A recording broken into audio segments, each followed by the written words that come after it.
तर बनवा चमचमीत अशी आलूची ग्रेव्ही भाजी.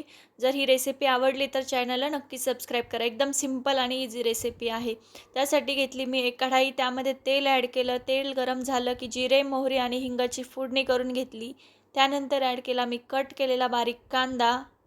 त्यानंतर ॲड केला लसूण. तर बघा इथे लसूण मी ठेचून घेतलेला होता, तर तो ॲड केला. मिक्स करून घ्यायचं व्यवस्थित. त्यानंतर कांदा व्यवस्थित गोल्डन ब्राऊन होईपर्यंत परतवून घ्यायचा. तर इथं कांदा माझा परतवून झाला. त्यानंतर ॲड केला मी टोमॅटो.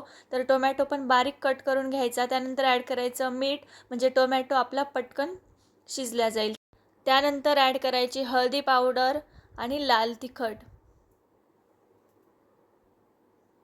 तर इथं मी फक्त अर्धा चमचा कश्मीरी लाल मिर्च पावडर आणि अर्धा चमचा लाल तिखट ॲड केलेलं आहे.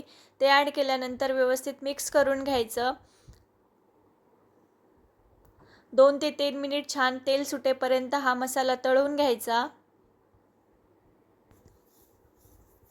त्यानंतर तुम्ही बघू शकता इथे मस्त आपल्या मसाल्याला तेल सुटलेलं आहे. त्यानंतर ॲड करायचा उकडलेला बटाटा. तर बटाटा उकडून घेतलेला होता मी आणि तो असा कुस्करून ॲड केलेला आहे, कट पण केलेला नाही.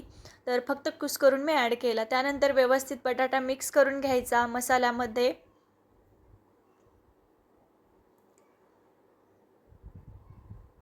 तर भाजी बनवण्यासाठी मी गरम पाण्याचा वापर करणार आहे. तर गरम पाणी इथे मी गरम करून घेतलेलं होतं.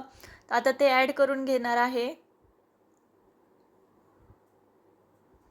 तर बघा तुम्हाला जेवढी भाजी बनवायची त्याप्रमाणे तुम्ही पाणी ॲड करायचं आहे. तर इथं मी अर्धा ग्लास पाणी ॲड केलं. तर 2 ते 3 मिनिटासाठी कमी फ्लेमवरती आपण ही भाजी छान शिजवून घेऊ.